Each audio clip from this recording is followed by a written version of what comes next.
Hello students of class 6, good morning. I am Malik sir. I am going to continue the revision of lesson 3 fiber and fabric, right? तो इसमें मैंने आपको cotton के बारे में बताया था, फाइबर्स टू फैब्रिक कैसे उसका बनता है ना। कई सारे प्रोसेसेस थे उसके अंदर, गेनिंग था, स्पेनिंग था, विविंग था, है ना, और नीटिंग था। तो आज मैं आपको एक दूसरे तरह के फाइबर के बारे में बात हम लोग करने जा रहे हैं, वो है जूट का, है ना। जूट देखिए, जूट इज अ लॉन्ग काफी इसका फाइबर जो होता है काफी लंबा होता है, सॉफ्ट भी होता है और चमकदार होता है, ठीक है। Shiny plant fibre obtain from the stems of the jute plant, और जूट का प्लांट होता है उसके स्टेम से इसको निकाला जाता है, ठीक है। और उसको पटसन भी बोलते हैं गाँव वगैरह में, ठीक है। इसको गोल्डन फाइबर के नाम से भी जानते हैं हम लोग, किसको, जूट फाइबर को। The most useful properties of jute are its biodegradability, durability and strength. इसका जो मुख्य जो गुण है ये बायोडिग्रेडेबल है, मतलब जब इसका काम खत्म हो गया, अब नहीं यूज में है, सड़ गया, फट गया, उसको आप कहीं फेंक दो तो आसानी से सर्कल के मिट्टी में मिल जाता है ना। इसके डिस्पोजल का बहुत ज्यादा प्रॉब्लम नहीं होता है। साथ ही साथ ये ड्यूरेबल भी होता है। ड्यूरेबल मतलब टिकाऊ होता है ना। स्ट्रेंथ मतलब मजबूत भी होता है, टिकाऊ भी होता है और मजबूत भी होता है। मजबूत है इसलिए टिकाऊ भी है, ठीक है। तो in our country jute is cultivated, हमारे कंट्री में जूट का जो कल्टिवेशन होता है आपको मेनली वेस्ट बंगाल में, जो India largest producer of jute, ठीक है। आसाम में, बिहार में, है ना। इन लो लाइंग एरियाज जो है, Ganga river Ganga and river Brahmaputra का जो बेसिन है उसमें लो लाइंग एरियाज में, जो नीचे वाले जगह हैं वहां पर it needs a well drain fertile soil like alluvial soil. इसको ऐसा सॉइल चाहिए, एल्यूवियल सॉइल चाहिए, लेकिन वेल ड्रेन चाहिए, उसमें पानी की पर्याप्त मात्रा होनी चाहिए कि जूट प्लांट के लिए पानी का होना काफी जरूरी है। Jute cultivation it's hot and humid climate, इसके लिए हॉट, यहाँ पर गर्मी भी ज्यादा हो और ह्यूमिड भी हो, एटमॉस्फेयर में वाटर वेपर्स की मात्रा ज्यादा। अभी जैसे बरसात के दिनों में हॉट एंड ह्यूमिड क्लाइमेट होता है तो लगभग ऐसे ही होता है। और यहाँ पर रेनफॉल ज्यादा चाहिए, इसको 200 सेंटीमीटर चाहिए ड्यूरिंग द ग्रोइंग पीरियड। जब ये ग्रो करता रहता है तो इस पीरियड में उसको 200 सेंटीमीटर के आसपास बारिश चाहिए, क्योंकि इसको पानी की सबसे ज्यादा जरूरत होती है। India is the largest producer of jute products in world, followed by Bangladesh. World में इंडिया का जो पोजीशन है जूट के प्रोडक्शन में, ये नंबर 1 है पहले, उसके बाद दूसरा बांग्लादेश है। About 85% of the world's jute cultivation is concentrated in the Siberian delta and India.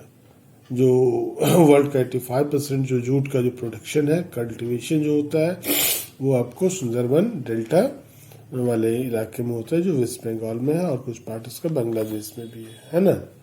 अब देखिए कल्टीवेशन ऑफ जूट कैसे करते हैं। The seeds of jute are sown in March और April, it is rainy season crop.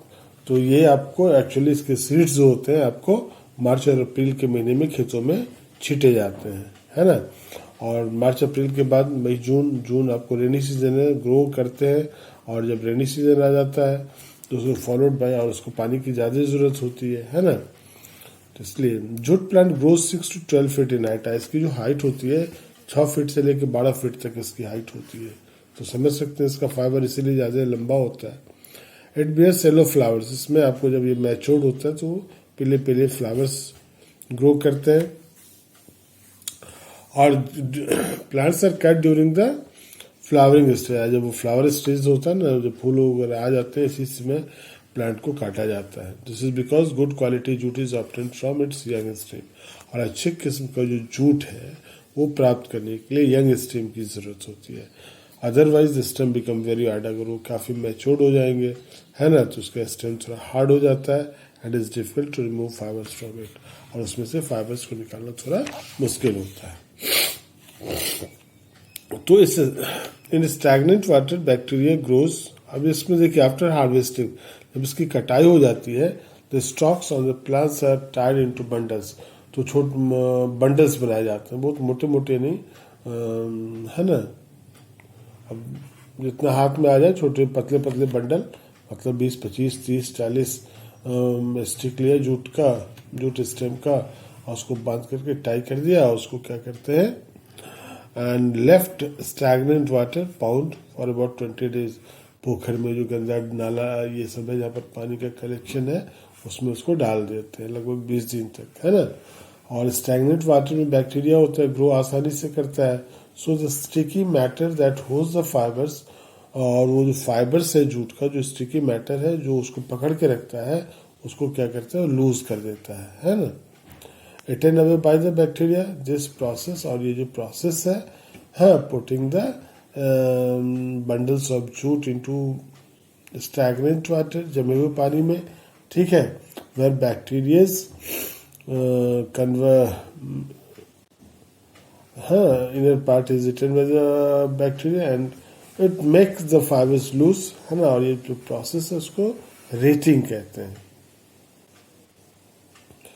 तो when the stems rot the fibres are separated, जब वो stems सड़ जाते हैं तो किसान उसको निकालता है, उसको क्या करता है, द फाइबर्स ऑब्टेन्ड, उसके बाद उसको लेकर उसमें 2-4 स्टिक लेकर उसको हार्ड सरफेस पर पीटता है, जिससे फाइबर अलग हो जाते हैं, और उसके अंदर बीच में वो वाइट कलर का वो होता है स्ट्रक्चर, स्टेम वो अलग हो जाता है।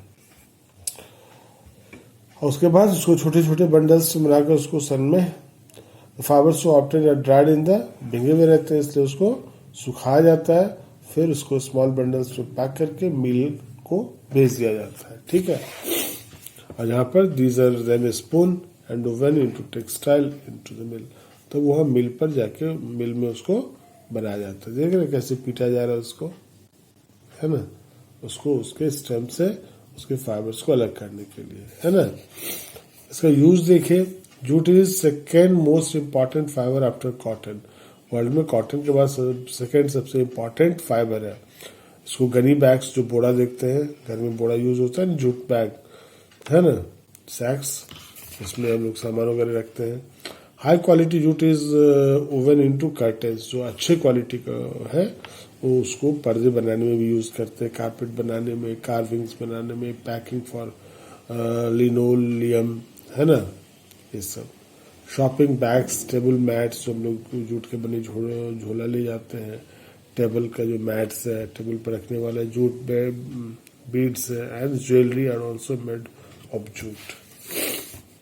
देख रहे, jute bags are also extensively use in packing cereals like wheat, jowar and maize, इन सब चीजों को बनाने में होता है। यहाँ देख रहे हैं जूट बास्केट, है ना, ये सारा।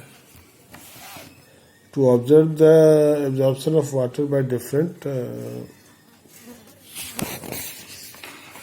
अलग अलग ये देखना है, इस एक्सपेरिमेंट में ये बताया गया है कि कौन कौन सा, बहुत सारा आप फाइबर लीजिए, देखिए वाटर को एब्जॉर्ब करने की शक्ति किसमें ज़्यादा है, कौन सा फाइबर जो है ज़्यादा एब्जॉर्ब करता है।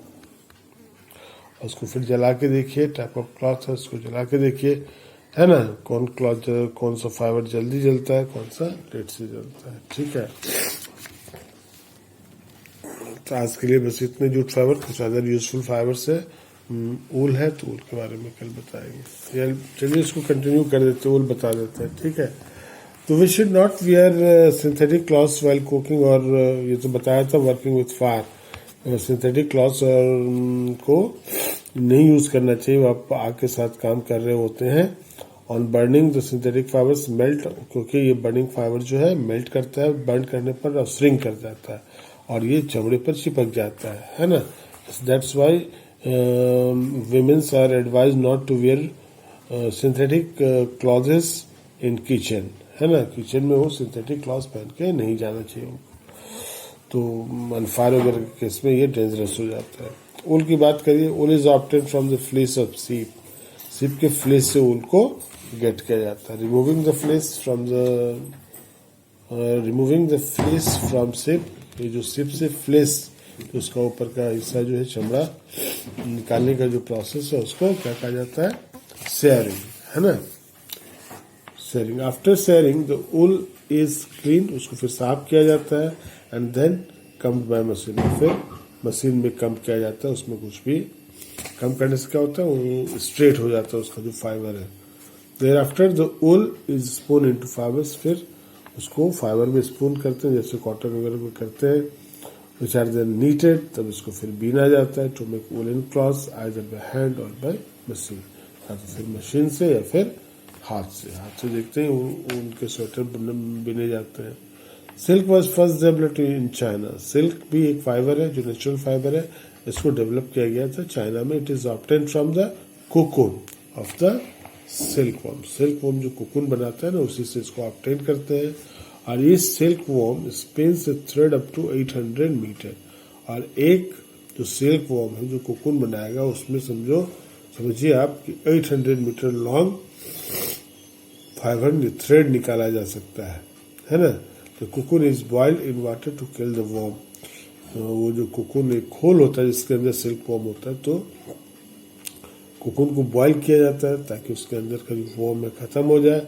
इट इज देन अनवोन्ड, तब उसके ऊपर जो लिपटा हुआ जो वो फाइबर है उसको अनवोन्ड किया जाता है ना। The rearing of silk worm for production of silk, जो सिल्क वॉर्म को पालते हैं सिल्क के प्रोडक्शन के लिए, उसको सेरीकल्चर कहा जाता है। ठीक है, तो यहाँ पर कुछ क्वेश्चन है, आप करिए इसको। The process of separating cotton from their seeds is called, है ना, क्या है, गिनिंग हो गया इसमें। The process of changing fibre into yarn is fibre into yarn. Fibre से यार्न बनाने को क्या कहते हैं, स्पिनिंग, है ना। यहाँ पर क्या होगा, स्पिनिंग होगा। Large scale cotton fabrics are made by large scale power looms होगा। ठीक है। And which of the following single yarn is used to make a piece of fabric, इसमें होगा आपको नीटिंग में, है ना। ये सारी चीजें। अब हिस्ट्री ऑफ क्लॉथिंग मटेरियल जो है कल मैं आपको पढ़ाऊंगा। आज के लिए बस इतना ही। Thank you, have a nice day.